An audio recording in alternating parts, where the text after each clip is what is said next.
Well, pedophilia is a very different case. There are evolutionary justifications for pedophilia. If you're in the state of nature and you don't live in a policed society, you're some guy in the forest, or you're in an isolated group enough of individuals that there's no such, that the parents of the kids will not be monitoring you. I mean, there's lots of people in our evolutionary history that have found themselves being children and going around nature because their two parents were dead and there were no one to care for them. And so there is an evolutionary justification to say, hey, I'm going to take these children in my house, and eventually she's going to become reproductive. And at that time, I will have babies. So pedophilia is probably a default mode of reproduction for a large part of our evolutionary history. Yeah, but I'm mainly talking about a prepubescent child.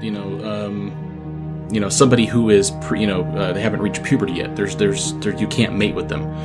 We're going to be naturally attracted to breasts, figure. We're naturally going to see certain stimuli from a woman's body to make us want to procreate because childbearing hips, breasts show milk. Certain genetic features are being exhibited through the eyes and through the features of the female body or the male body, where, from either sexual perspective or perspective from either sex. But yeah, when it comes to a prepubescent child, there is no genetic benefit. There's no, it's a deviation, a major deviation from the sexual norm. Therefore, not, I don't see how it would be genetically viable. But evolution doesn't keep you from masturbating on a child that's not yet reproductive. To the contrary, why not take the child in your own? Habituate them to sex so that when they reach 14 years old, they will be pregnant. This is not a justification for pedophilia. It's a factual reality that starting a child at 7 years old who has lost his parent, and you're in a jungle surviving, and you feed that child until she's 14 years old, this seems like an evolutionary functional strategy that will not be selected against by evolution. Francois Gariepy used to be a teacher at a university, but currently is running his YouTube channel where he hosts a live show called The Public Space, where he frequently discusses news, politics, and interviews different people almost every day. He is a former co-host of mine from Warski Live, and at first, while I did enjoy having him on Warski Live, where we would have people from different political backgrounds challenge each other in debates, he then started to really take over the show and wanted to do things only his way, which got me to not want to participate in the live shows with him. The beginning of the end of our partnership was when we had a guest called Chris Cantwell on, who said if a Jewish person snuck into his white-only ethno-state, he would throw that Jewish person into a wood chipper. The following day, I said on the show Kumite that the episode was deleted because of that statement. And God forbid I didn't say hypothetical ethno-state, because this caused JF on his own channel to throw me under the bus and said I was slandering Chris Cantwell, and made it seem that when I said that statement, that I was implying that he would actually throw a Jewish person into a wood chipper. I thought as a high IQ individual such as JF, he would understand that when talking about a white ethno-state, it is fair to assume it is hypothetical since they don't exist.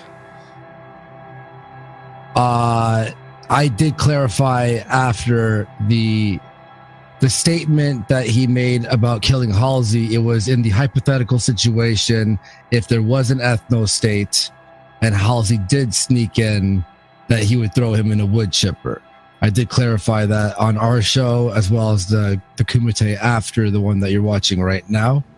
On Warski Live, JF was fine with any over-the-top racial joke or statement that might be seen as extreme, but on the public space, people have noticed that JF has begun to heavily censor his show, ban anyone who has the tiniest critique, banning people in the chat who use a joke that might go a little too far, and he even censored and embarrassed Emily Yukis, who was a short-term co-host of his.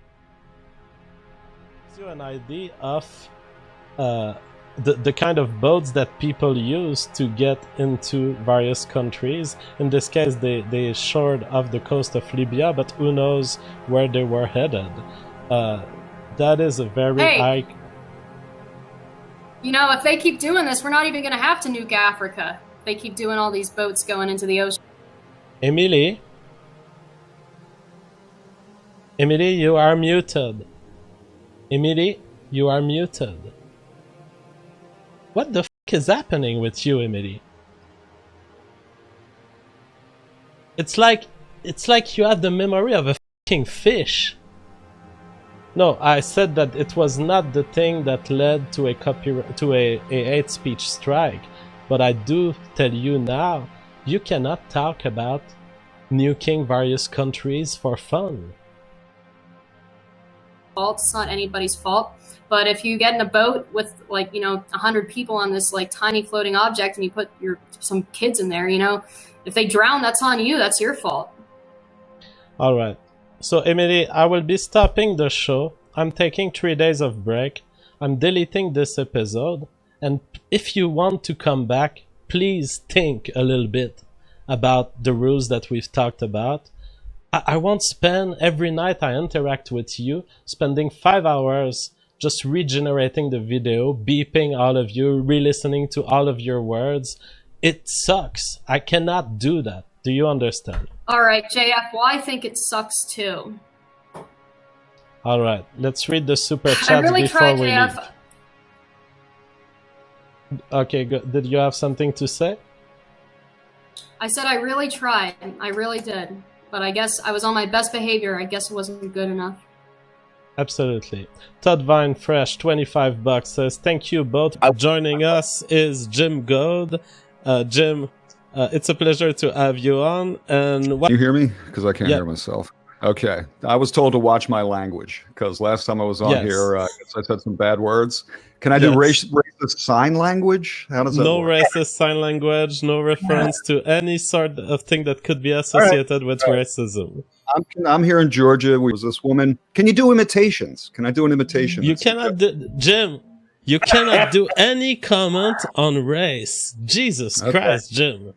This was a woman. Tell me your opinion on these freaking counts without telling me what are their race. This woman looked like Janice Ian, Andrea Dworkin, Carole King. Can you get maybe she had a big nose? She had a big nose. Can I say that? Okay, so she was saying that if they don't win, they're going to go to Washington with not tiki torches, with torches and pitchforks and just take over Washington. She said All right, I'm kicking this guy because this guy comes on my channel to make statements to put me in trouble. So Jim Goad, this was the last words I ever hear from Jim Goad. Kim. Let's have a look at some of the... Wait, wait. No, I like Jim Goad.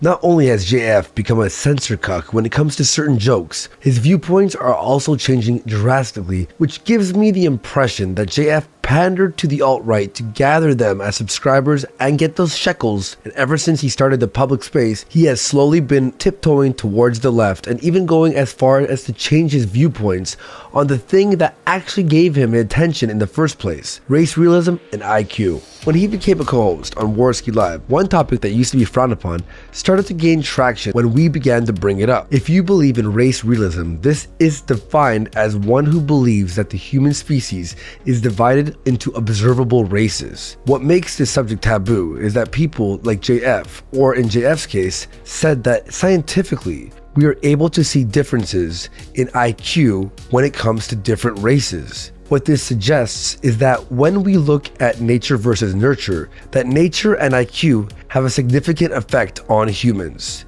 These studies say that people on average have a lower IQ, have higher IQ, and have the highest IQ. This is a subject that JF talked about numerous times on Warski Live and his own show, and fought against many people, and how he really began to gain such a big following whilst being on Warski Live.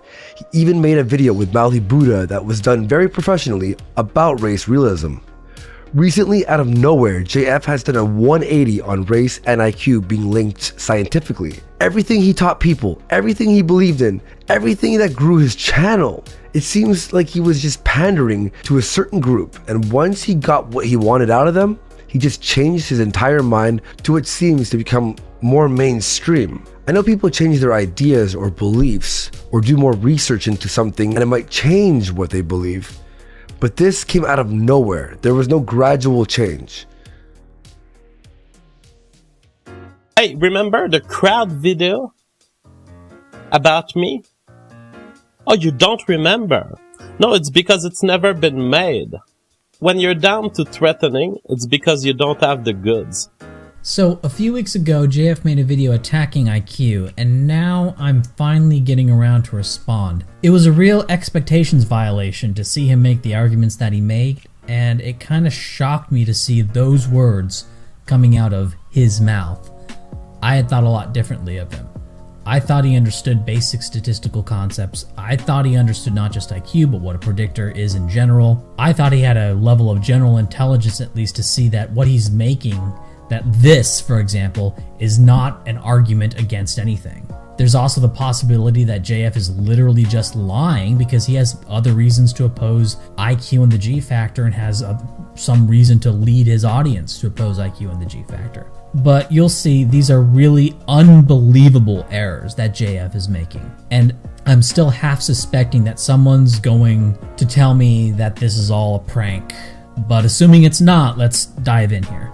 No measure that fails 60 to 95% of the time should be part of science, nor should psychology, owing to its sinister track record, be part of science. Then we pointed out that in terms of being able to actually predict adult IQ, that heritability estimates from ye olde twin studies and from longitudinal studies and from component analysis and other quantitative genetics methods, they still predict better, like 4 times as better. 4 times more gooder predictions. So he repeats this old saw about replication in psychology only being around 50%, which, if you're a noob, will seem like a big deal.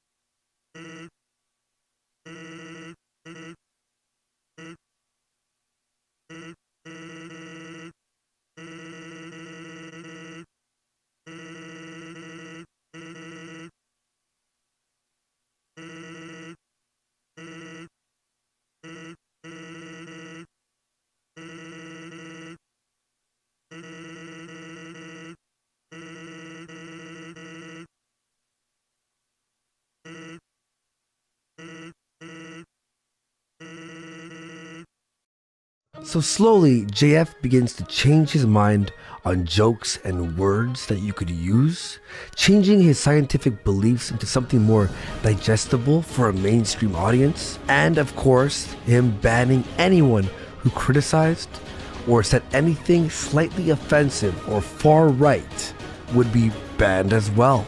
People on his Twitter who criticized or said things that were far right, banned as well. Slowly, the alt-right guests not invited as much.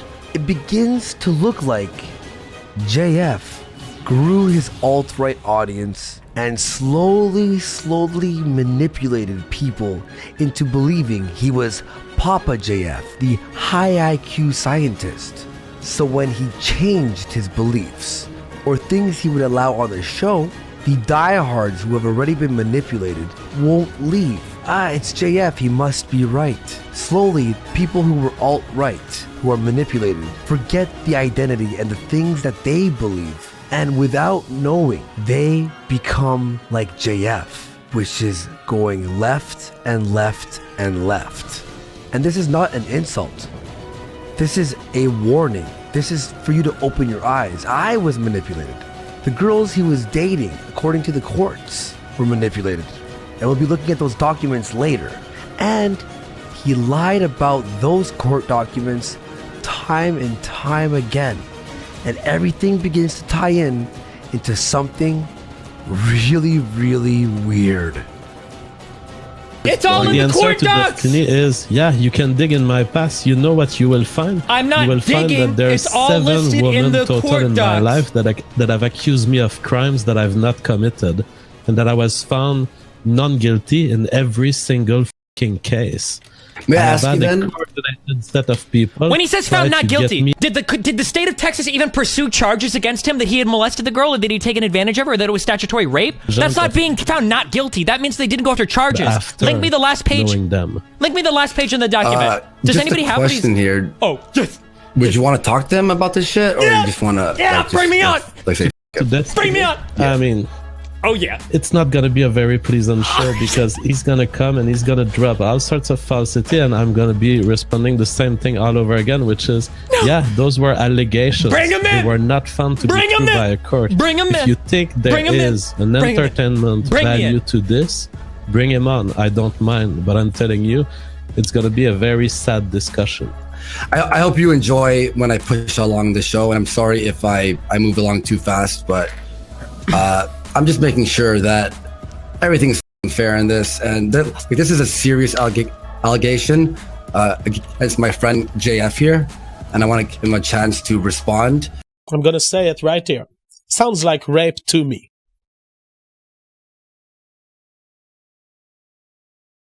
It's not that there are no circumstances that can kind of make it look okay for Andy.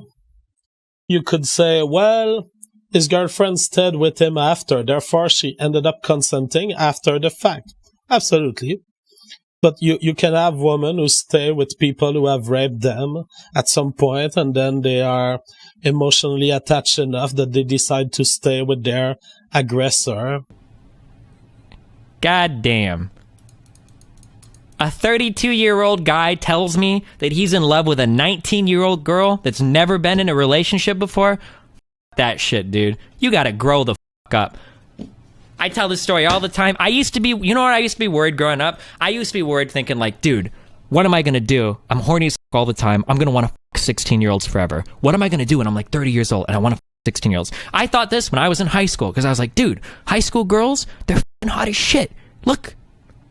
But you know what happens? Something happens, okay? When you turn, I don't know, when you turn 23, 24, 25, when you've lived in a house and you've paid for your own fucking bills and you've been on your own for a little bit, and then you go into a restaurant and you sit down to eat, you might be alone, you might be with a friend, and you know what you hear talking behind you? You hear college freshmen, you hear high school seniors, and nothing makes your balls shrivel up quicker than the inane, asinine, gossipy, stupid shit that concerns the mind of a teenager. Nothing will turn you off faster. As somebody that has a house, that has a career, that has a job, that has lived his own life, than to sit down in a restaurant and put your back to two motherfuckers that are talking about, I don't know what class I'm gonna take. Oh my god, the professor is such an annoying piece of shit, and my mom stopped paying my car. This is the easiest way for me to understand that I will not be attracted to teenagers going into my 30s, okay? Oh, you mean like how you lured a young girl away from her family with the mental age of a 10-year-old so that you could inject your sperm into her? And you're gonna take Andy making a joke about taking a condom off when he was his girlfriend, who he continued to after that and dated for many months after that? And call him basically a rapist? Wow, JF, you're a genius. Andy Warski makes this admission, and it was kind of a joke, so it's not a comedian pulls that kind of stuff. I'm not gonna say I'm dissociating myself from Andy Warski, he's a rapist. No. But if you make the joke, you have to live with the consequences. Gee, you know, it's almost like his big-brained fans that have been defending him and claiming that JF never said anything. If you make the joke, you have to live with the consequences. How fucking stupid are his fans to sit here and argue that JF is not saying that what he said was slander? He wrote an article where he accused Andy Warski of taking advantage and sexually assaulting a woman. It wasn't just the, oh, he pulled the condom off. It was, he raped the girl. And JF just said that it's Andy's fault because Andy made the joke on the show. And these f***ing idiots defend him like he's some genius. The consequences is that If someone else says, look, I look at your stealthing act and it sounds like rape to me, I've not committed defamation. Here, Andy, why don't you not sue Right Wing Watch? Why don't you sue me? I'm gonna say it right here. Sounds like rape to me. Oh man. So now, not only is JF saying that Andy has no case and that he should have to deal with what he said because the guy just said it sounds like rape, but now JF himself is reaffirming the claim and saying that Andy raped this girl. Gee, I wonder why somebody would be so f***ing upset because JF said this. JF just said, go ahead and sue me, it sounds like you raped her. Appeal from the defendant from ordered entered 31st of March 2017 by Judge Brian C. Wilkes.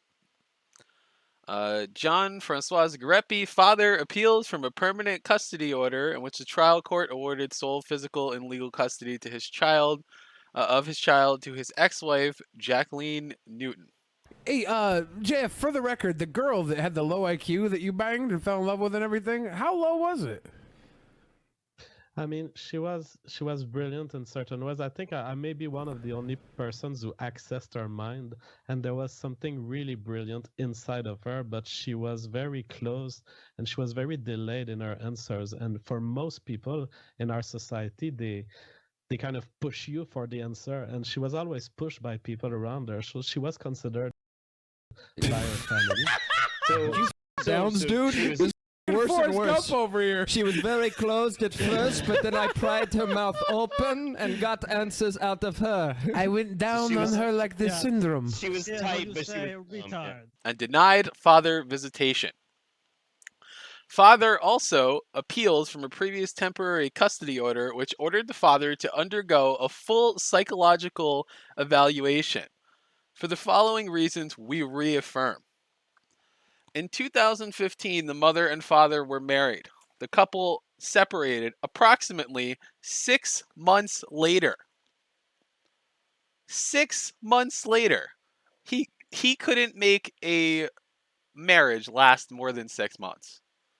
And he's telling Andy that Andy is crazy or something like that, which I find kind of funny. In December 2015, after the parties separated, the mother gave birth to their child. Shortly after the child's birth, the mother was granted temporary sole physical and legal custody of the child through an ex parte order. The trial court entered 2 subsequent temporary custody orders, both of which granted the mother sole physical and legal custody of the child and also denied the father visitation.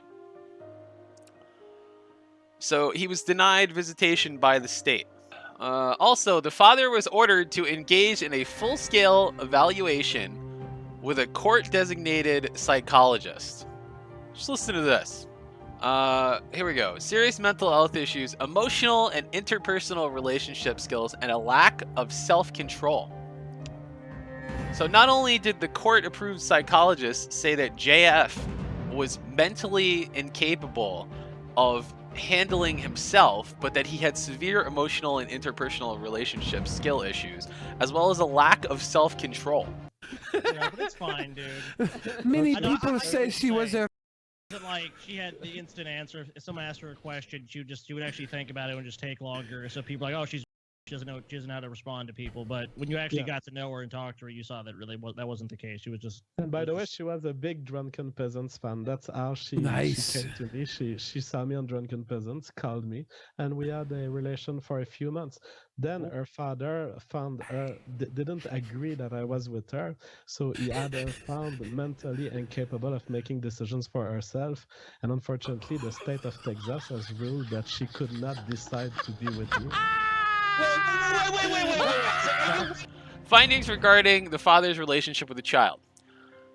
In a permanent custody order, the trial court made 59 findings of fact. 59 findings of fact that JF is mentally unfit to take care of his own child and is severely psychologically disturbed. Here, the political position expressed by the father about the violations of rights that occur in family courts against men are completely irrelevant to whether or not he is a fit parent.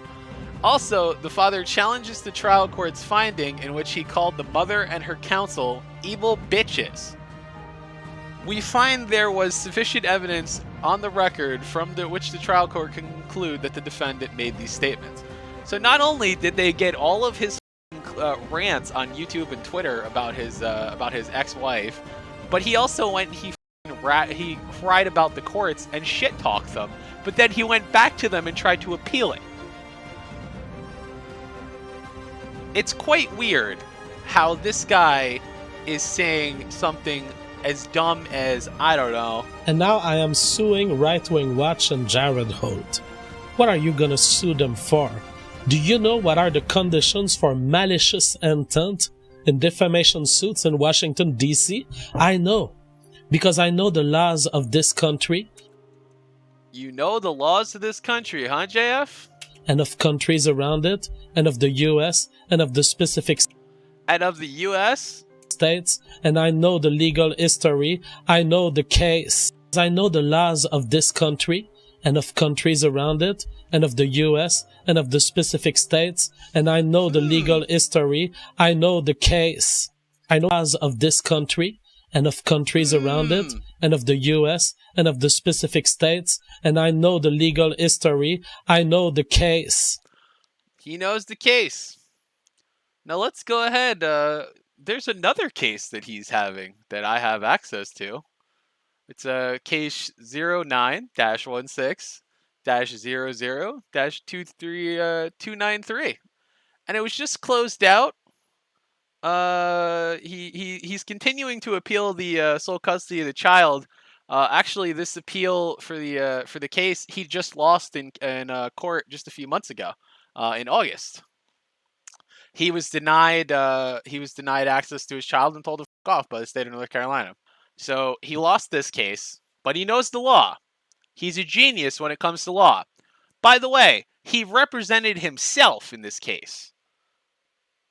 He tried to go against the state of North Carolina by himself and tried to cite random case law with no understanding of the law and got blown the fuck out by an actual lawyer. In a year-long investigation, the Miami Herald says it has located 60 women who say they were molested or sexually assaulted by multimillionaire Jeffrey Epstein, several telling their stories publicly for the first time. One tells the Herald this is about justice, not just for them, but for, quote, other victims who aren't Olympic athletes or Hollywood stars. This is video of Jeffrey Epstein's home taken by investigators during a search of the multimillionaire's Palm Beach mansion. It is where Epstein was involved with at least 40 underage girls, some of whom he had sex with, according to court filings obtained by NBC News. Several of his accusers speaking out for the first time to the Miami Herald. I was 16. I was 16. I started going to him when I was like 14 turning 15. A report from the Palm Beach Police Department alleges the girls were promised money in exchange for massages, and that a female who recruited young teens for the tycoon allegedly told one victim, "The more you do, the more you get paid." He just laid down in his towel on his stomach, and he was just talking to people on the phone. When he flipped over, that's when he said, "Okay, you can go ahead and take off your shirt and pants." The accounts include accusations from indecent exposure to inappropriate touching to rape. Ben Oshie says, "What's Richard's take on your Epstein donation? Did you watch my yesterday show, Richard?" I didn't. I'm sorry. Okay, because I announced that just for transparency, because I was talking about a news item about Jeff Epstein, and I announced that Jeff Epstein has once contributed to the start of my YouTube channel with a $25,000 check, and that since then my YouTube channel has kind of taken a different direction, and people were scandalized. They were like, "JF is an agent of a Jewish millionaire rapist." And as I he's that person. You were joking, I presume. No, I'm not joking. This is real. Jeff Epstein was a founder to one of my nonprofits in the U.S. with a $25,000 check in 2015, I believe. Wow. This is the Jeffrey Epstein who has like a pedophile island or something, and is Clinton? Well, at the backer? time, he had not been found guilty, I believe, of this yet, but there were allegations. JF claimed in 2 different occasions that Jeffrey Epstein, the convicted pedophile billionaire Jew who had an island full of underage girls where he had sex with them, was one of the founders of his non-for-profit company that was going to be a YouTube channel called Neuro TV. Well, upon digging into the companies started by JF, we found only one company, which was called Neuro TV, and found a list of the executive board, which would also include the founders. Curiously enough, Jeffrey Epstein was not on this list. I wonder why. The second claim he makes is... Well, at the time, he had not been found guilty, I believe, of this. He is saying that Jeffrey Epstein in 2015 was not convicted yet. He is also trying to justify it by saying he should have the pedophiles' money and not them. It makes it better. You should want to take the money out of their bank account and put it in other people's bank accounts. So from a moral... And why is this high IQ individual keep saying Jeffrey Epstein never got charged in 2015? Let's go through the history of Jeffrey Epstein's creepy endeavors in the world of pedophilia. I found a few articles during my research, but recently I just found the Miami Herald made a timeline. Let's check this out. 2005, March, a 14-year-old girl and her parents report that Jeffrey Epstein molested her at a mansion in Palm Beach. In April, Palm Beach police begin trash pulls at Epstein's home, discovering a telephone message for Epstein with the girl's name on it and a time that matched the time that she told the police she was there. October, with a police probe in full swing, one of Epstein's assistants calls one of the girls just as she begins to be questioned by the police. Investigators begin interviewing more girls as well as Epstein's butlers, who tell them that Epstein had frequent visits from girls throughout the day. On October 20th, they execute a search warrant at his house on El Brillo Way in Palm Beach. 2006, May, police sign a probable cause affidavit charging Epstein and 2 of his assistants with multiple counts of unlawful sex acts with a minor. The Palm Beach State Attorney, Barry Krischer, instead refers the case to a grand jury. June. The grand jury, after hearing from one girl, returns an indictment of 1 count of solicitation of prostitution. The charge does not reflect that the victim in question and others were minors. July. Epstein's powerhouse legal team tries to negotiate a deal with the state attorney's office. Lawyers discuss a deferred prosecution in which Epstein would enter a pretrial intervention program and serve no jail time. July. After pressure from the Palm Beach police chief, the FBI opens a federal investigation dubbed Operation Leap Year. Documents list the possible crime as child prostitution. 2007, May. As the U.S. Attorney's Office prepares to present the case to a federal grand jury, Epstein's attorneys request a meeting to discuss the investigation. September. Federal prosecutors drop several federal plea agreements that are rejected by Epstein and his attorneys. Epstein signs a non-prosecution agreement on September 24th, but his attorneys continue to delay his court appearance. 2008, January. Epstein attorney Levalchowitz calls Acosta, telling him his client will not go through the agreement because it requires him to register as a sex offender. February. With the plea negotiations and the Justice Department review still in limbo, the FBI continues its probe, locating more witnesses and evidence. March. Preparations are made for a new federal grand jury presentation. In court documents, the U.S. Attorney's Office notes that Epstein's victims are being harassed by his lawyers, who are not specifically named. May. The Justice Department issues a finding that if a plea deal is not reached, Epstein can be federally prosecuted. June. Epstein's lawyer revisits plea negotiations, and on June 30th, Epstein appears in Palm Beach County courtroom. He pleads guilty to state charges, 1 count of solicitation and prostitution, and 1 count of solicitation of prostitution with a minor under the age of 18. He is sentenced to 18 months in jail, followed by a year of community control or house arrest. He is adjudicated as a convicted sex offender who must register twice a year in Florida.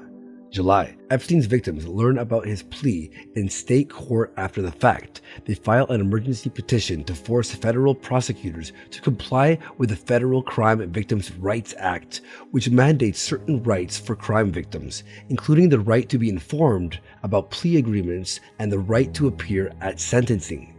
August, Epstein's victims learn that he's already been sent to jail and that the federal investigation is over. They seek to have his plea agreement unsealed, but federal prosecutors argue against releasing the agreement, commencing a year-long court battle to learn the terms of Epstein's plea bargain.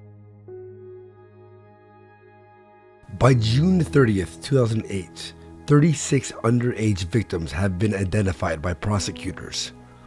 As you can see, JF already had the company established, and then he changed where the company was incorporated in 2014. So he said it was started in 2015, but you can clearly see right here that the company was signed into incorporation on September 25th, 2013. He also claimed that this guy was one of the founders, but JF is the founder of this company. And the only person that's listed that we know of is Diana Z, the treasurer.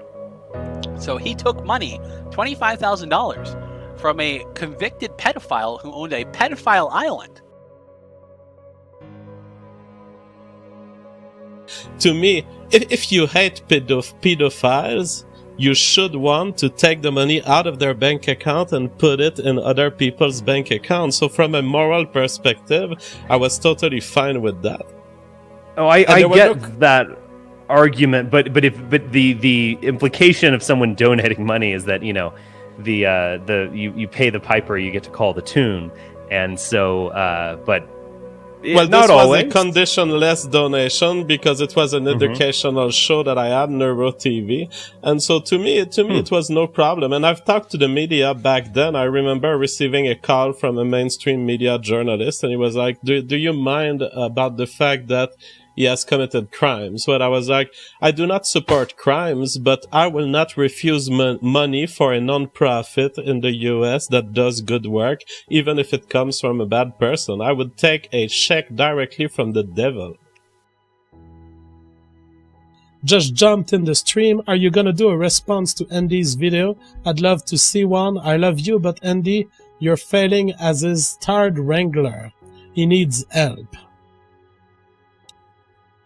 So I'm failing as Andy's third wrangler. Well, the thing is, Andy is no, I'm not going to respond to his stuff because there's enough self-contradiction within this video. At this point, Andy Warski, this is all I'm gonna say about him. I predict, this is a prediction, I predict that Andy Warski is on such a downtrend mentally and physically that within the next 7 years, Andy Warski will have AIDS. I predict that he's going to end up having AIDS in some way. This guy got f***ing herpes from f***ing a student that he was supposed to be mentoring, gave it to his wife, and then when his wife didn't want to be with him anymore, he went out of his way to terrorize her and everyone else involved. I've been taking some of the finest viruses in this world. And I've always liked to take in all of the viruses. It's a collection for me, and I enjoy it.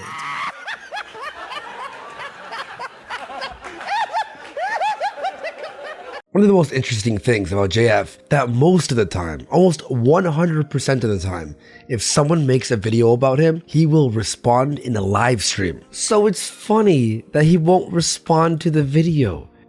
If it's full of contradictions, he would definitely review it. Oh, did low IQ Andy make a video too hot for JF to handle? He's a liar. He knows he's a liar. And he is psychotic. And I don't mean figuratively. I mean he's literally psychotic. Because thanks to my old friend Zoom, aka Godspeed, which you could find his streams on, he was able to obtain the court documents from his previous marriage and a psych evaluation of JF from Duke University where he used to work. And these are official documents. And the only response that JF had was, "They're not real. They are not real." They're not real? Well, they are public record. So anyone watching this when I go over that part will be able to verify it themselves. And I gotta say to the people who worship JF, oh, he's so high IQ, he's amazing, he knows everything. You're gonna be in for a really disgusting, disturbing surprise. But before I get to that, there's a couple of things I want to talk about. The first thing is, JF throughout the past few months has been an incredible dick to me. He loves just taking pot shots at me, calling me low IQ, calling me lazy, which by the way, I love how he's like, Andy will not sue Jared Holt, he will not follow through. Well, yeah, I'm suing Jared Holt. That's happening. Because I actually followed through. That's right, JF, you underestimate me constantly. And that was your downfall, underestimating little old Andy. You could say you're doing fine, you could act like you're doing fine, but I could see you shaking. But since you took all these pot shots at me, thought you were untouchable, thought you were being hilarious. Oh, let's keep ridiculing Andy because he'll never retaliate. Before I go into the documents that show how insane you are, let's talk about one thing. You always say that you're a Chad. You're a Chad. That you're alpha male, Papa JF. I get all the girls. Andy, you're lazy, low IQ. If that was true, then why are all your girlfriends that you've had publicly? I had a bad life, but then after I discovered GF, then I started to look at GF every day. I was always looking at GF. I became crazy. I lost everything I had. I lost my job, my family. I quit school. I lost everything. I was just looking at GF all the time. I was crazy. And then after I wrote to him, I said, GF, I want to suck your dick. And then he told me. And that's my background. You lost your job because you were addicted. I lost everything. You lost everything because you were addicted to my shows. Yeah, I was just looking at your show all the time. Even I had a job, and I was going to hide in the bathroom to listen to your show. And then my boss said, "Why you always disappeared for 10 minutes?"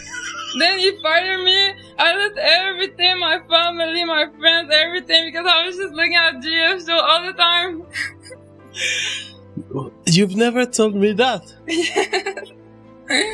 Yeah. Wow. That is some dedicated fan right here. This is a...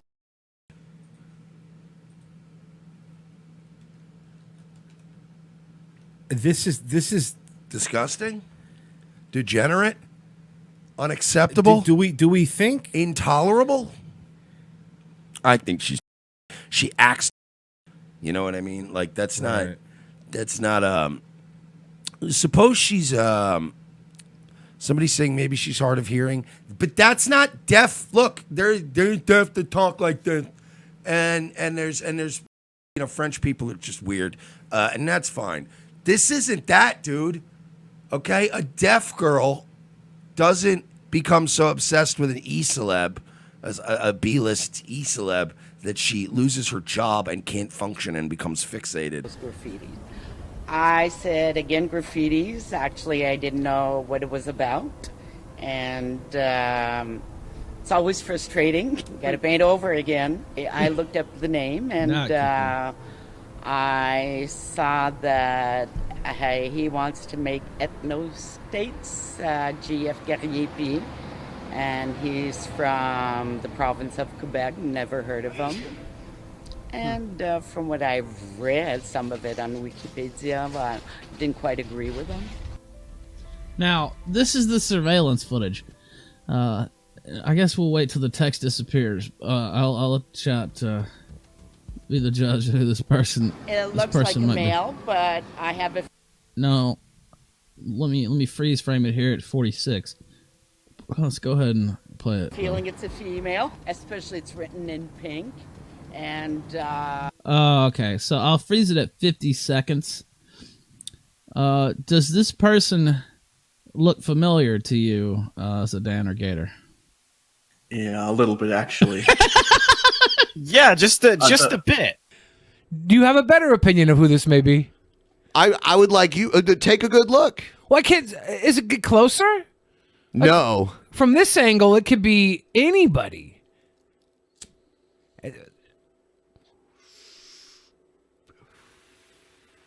Wait a second. Is this the girl who was accusing No White Guilt of attacking her?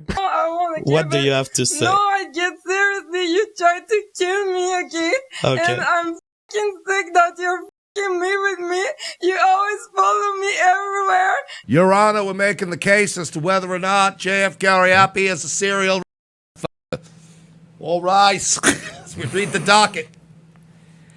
So we spent about a half hour on Nightwave last night just trying to get to the bottom of whether or not she was or just French Canadian, you know. But I did actually run this down through our Canadian crew. Downs. I ran this down. It's not funny. What? This isn't funny. This You're right. Rape is no laughing matter. Okay, let's see what Deaf kinda Bonnie funny. McFarlane's sister has to say. But we had to run it through the Canadians, Jim N-word, Frozen Asian. We had to have a whole panel of Canadians, and they Nice. voted that she is in fact and French Canadian. Both. I have no idea what it is, but Jeff, I'd like your take on it since it's out there in the fucking public spectrum, or public arena. Jeff, I'm paraphrasing because the tweet's deleted, but you said essentially, JF is the guy that had to have the state intervene because he was too busy retards. What the is that about? So- how old was she? She was 19 years old. Okay, so she was an adult. She had to leave her parents and to live with me. And she had decided to start a family with me. She was found in this proceeding that violates the United States Constitution in her absence. Yeah, From autism, like how bad was the autism? Jesus, Andy. I'm just saying, like, imagine you're like, no, Dad, like, I'm good. What kind of question is that? Here's this heartbreaking story. So how was she? You know, I started off, I saw the clip on Ralph's show. He showed this potato person appeared and started like rambling about how JF was a spiritual leader. Like the first time I watched it, I was like, is this real? Like, am I comprehending reality? Is what I'm seeing here actual fact, or is this like I couldn't even understand the words. I was so mind-fucked by it. And then as I watched it the second, third time, I started to comprehend the horror of what was going on. And I realized there's probably a deeper rabbit hole to this.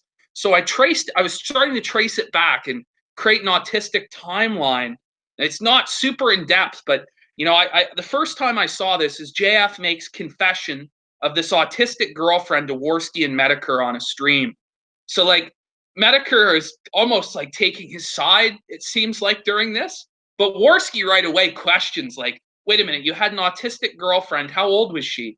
She was 19. Okay, so it's not pedophilia, but then why was she declared mentally incompetent and taken away from you? He's like, but it is true love, and I am very in love with her, and the courts, it was wrong.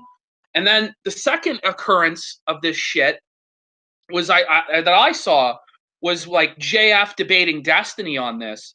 And from what I was watching, it seemed as though Destiny was crushing JF with the court documents that he was 32 at the time and she was 19, and apparently the psychiatrist had found out that, or had determined rather, that she had the brain of an 11-year-old.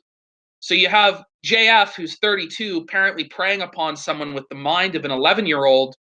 And then you have, but the best part of this for me was Warski jumps in and defends his partner. Like, this is okay. Like, this is good. And I just have to imagine what was going through Warski's mind as he's learning all this shit. It's like, oh my God, I did how many shows with this guy? Then I see, okay, so apparently this first potato girl Mexican, he's fucking abandoned to their fate. She's been taken back by her dad. Now, one thing that blew my mind is in that stream, JF admitted that the dad had assaulted him. Like, for real. Like, this is some real Jerry Springer shit. Like, Jeremy Kyle level shit. Where I'm like, what the why would you ever admit that? We didn't need to know that the dad came and kicked your ass for molesting his daughter. Holy shit, JF. So then I saw a clip of Richard Spencer and JF, and a second potato girl appears in the Spencer clip for a few moments.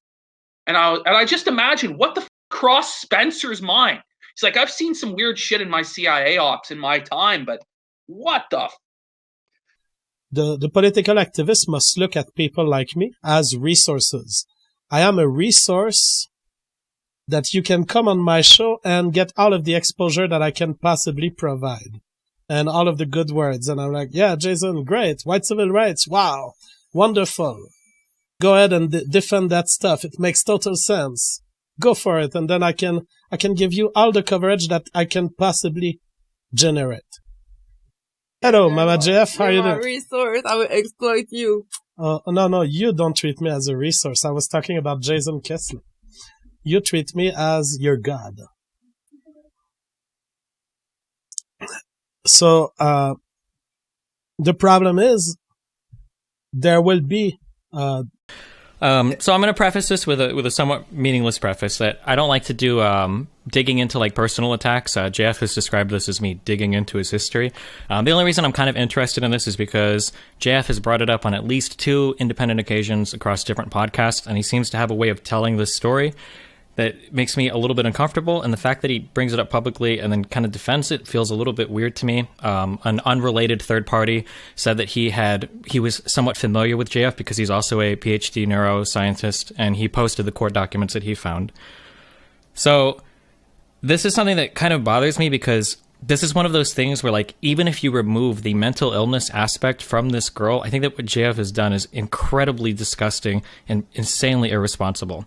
So basically, I'm not going to use even any of the court-sourced stuff. In JF's own words, a 19-year-old girl communicated with him online. He fell in love with her. He convinced her to leave her family and join him in North Carolina. And then after 3 weeks of being with her, a girl that had never lived on her own, worked a job, lived apart from her parents, been in a relationship, he convinced her to try to have a child with him. That is insanely inappropriate for a 32-year-old guy to do that to a 19-year-old girl. The last thing I want to mention in this video is the last case that Jean-Francois Gariepy has been part of. He has mentioned this many times in different streams, talking about his ex-wife and the son that they had together. In the streams where he discusses this, he continuously talks about how the court favors women over men, and he has lost custody and visitation rights for his son, and it was unfair. JF now is constantly telling people that what I am saying in the videos is false allegations. Luckily, Zoom, or Godspeed, was able to obtain more court documents on this case, showing us that JF definitely should not have custody or visitation on his son. In fact, he should stay away. Actually, he needs to stay away because his ex-wife has a restraining order against him. And while he acts like the victim, he is definitely not the victim. Zoom also obtained the psych evaluation on JF. Some hilarious responses from the frog camp. Just want to show you guys this this response. Pull this up.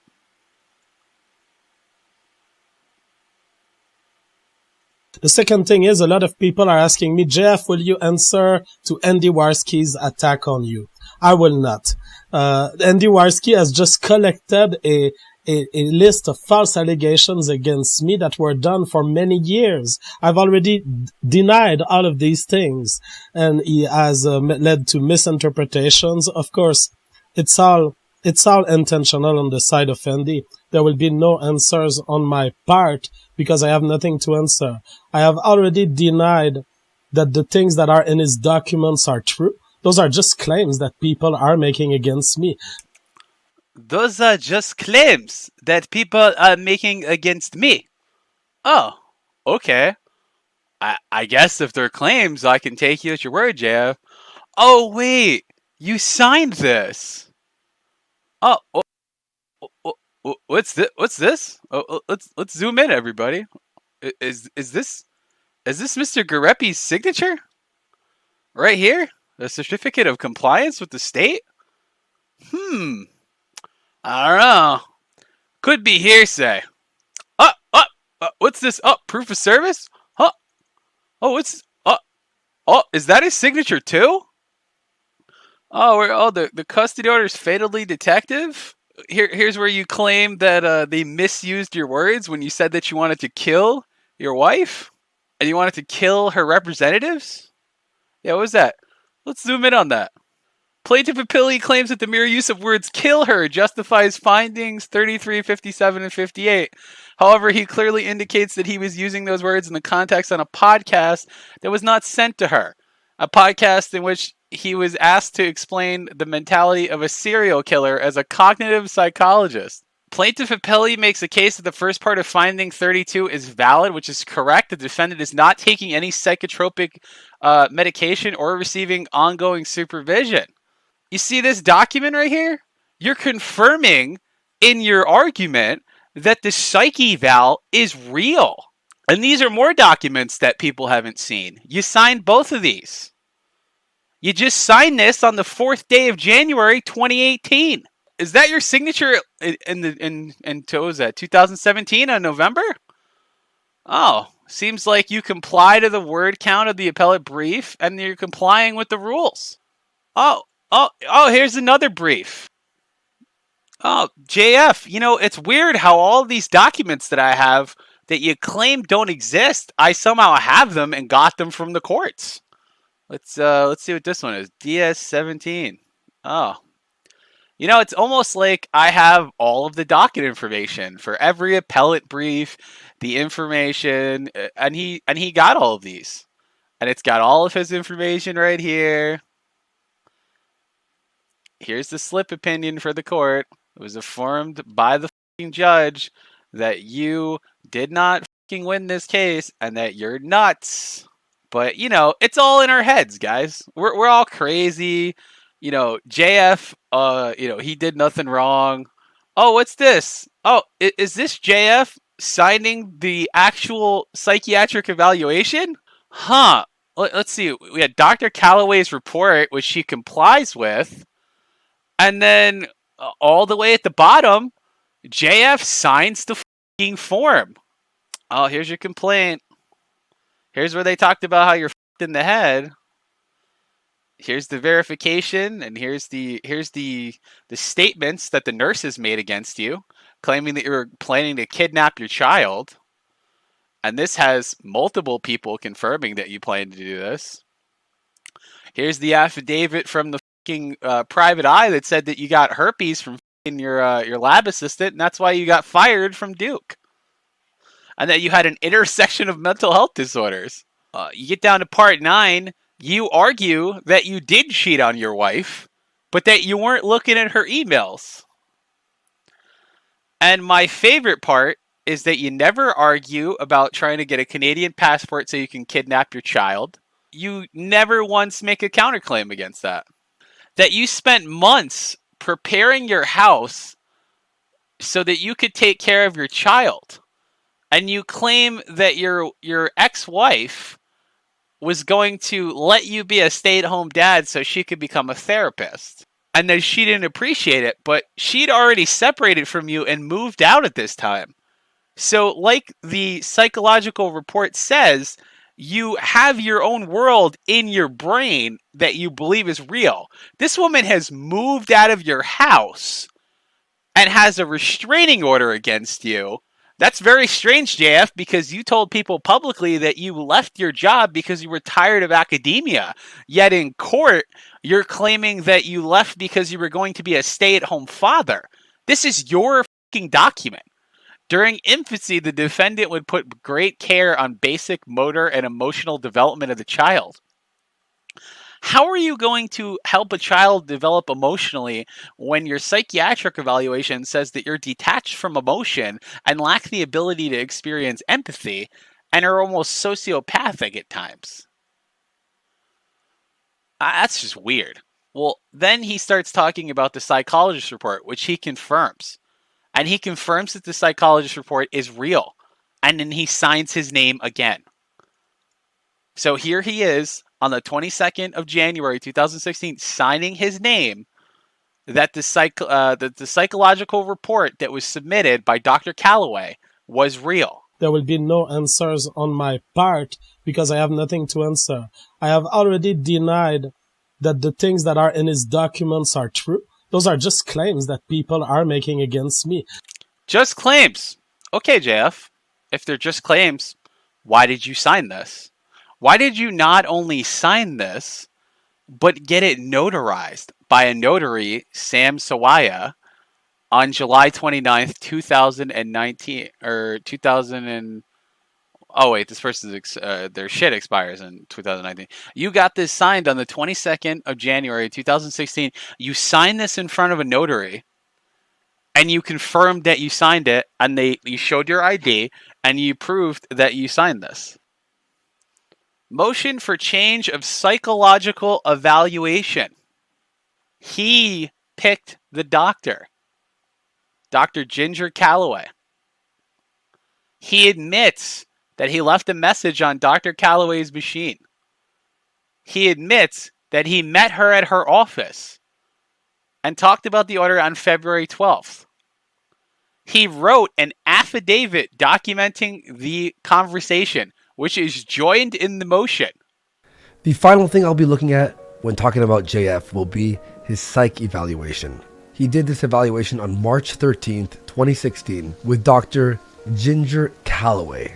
In the order of evaluation, it was noted that Dr. Gariepy should participate in a full-scale psychological evaluation and parenting capacity evaluation.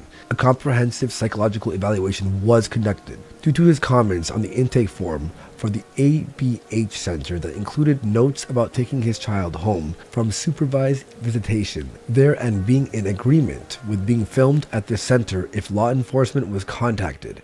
Due to the court's notice of multiple concerns for Dr. Gariepy's mental health and the court's question about his willingness to follow court orders, and due to the risk for safety with regard to the child noted by the court, this examiner is not willing to request that the court allow an observation of Dr. Gariepy with his child. A decision about his fitness to parent therefore lies ultimately with the court. Does the parent manifest mental health symptoms? In the various records reviewed, in interviews with Dr. Gariepy and others, and from the psychological testing, the answer to this is yes, he does manifest mental health symptoms. He was specifically diagnosed with generalized anxiety disorder. Testing with the MMPI-2 suggests difficulty with recognition of problems or lack of insight, and a style of underreporting his possible symptoms or difficulties. His score on one validity scale from the MMPI is sufficiently evaluated to warrant an interpretation of extreme lack of insight and extreme attempts at self-control.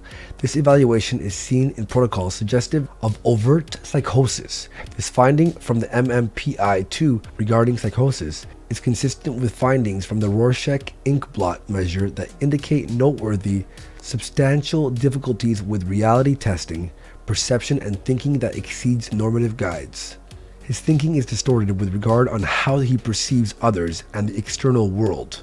Therefore, his interpretation of events and others' motives will be hampered severely relative to the norm. His translation of reality and interpretations of the world around him are routinely or habitually impaired. Difficulty accomplishing day-to-day tasks effectively is likely to be highly problematic. He has some awareness of this when he characterizes himself as not likely to compromise. His thinking is marked by a routine lack of logic and a habitual lack of coherence to his thought patterns. The quality of his thinking is often tangential in nature. As it was throughout much of the interview with him, he frequently goes off task in his thinking and talking and seems at these times to be reacting to internal sources of irritation, such as was the case when he asked his understanding of the need for the current evaluation. His thinking is sufficiently marred that he finds it difficult to interpret accurately, even when matters are simplified and made highly conventional or obvious.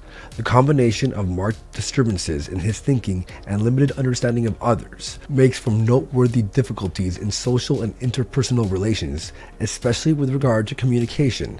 He has limited insight and capacity for empathy.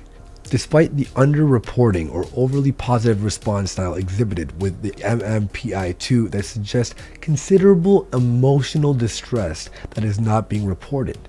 Supplementary scales from the MMPI-2 suggest he is socially introverted and experiences great discomfort with social interactions. This is substantiated in the various reports about his behaviors both in employment and interpersonal relationships. He also appears lacking in self-confidence, is irritable and impatient with others, and may enjoy frightening or intimidating others. His struggles with understanding others result in lack of empathy regarding others, in that he finds it near impossible to take the perspective of another. His prognosis is guarded because he perceives himself as flawless or without psychological problems.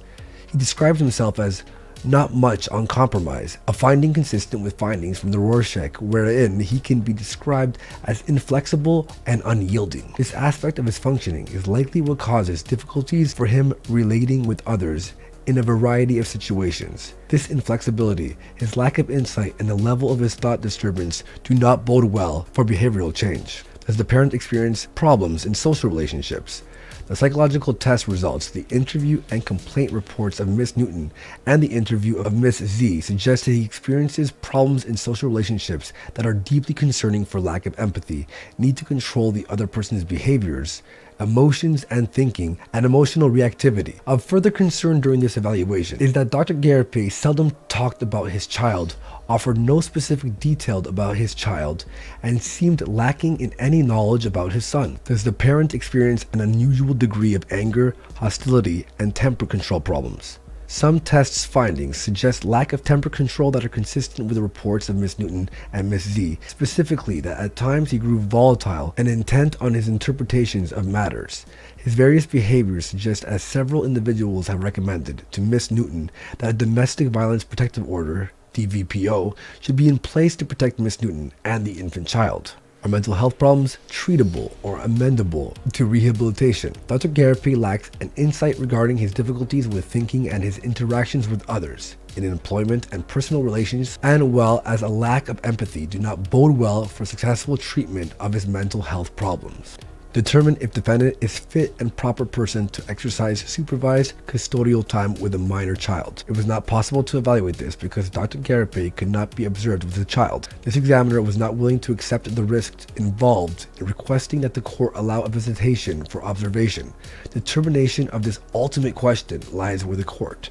Despite not reaching a conclusion with regard to the ultimate question before the court, the examiner has provided a number of areas considered relevant to the issue of parental capacity and has provided conclusions within those areas for the court's consideration. And there you have it, everyone.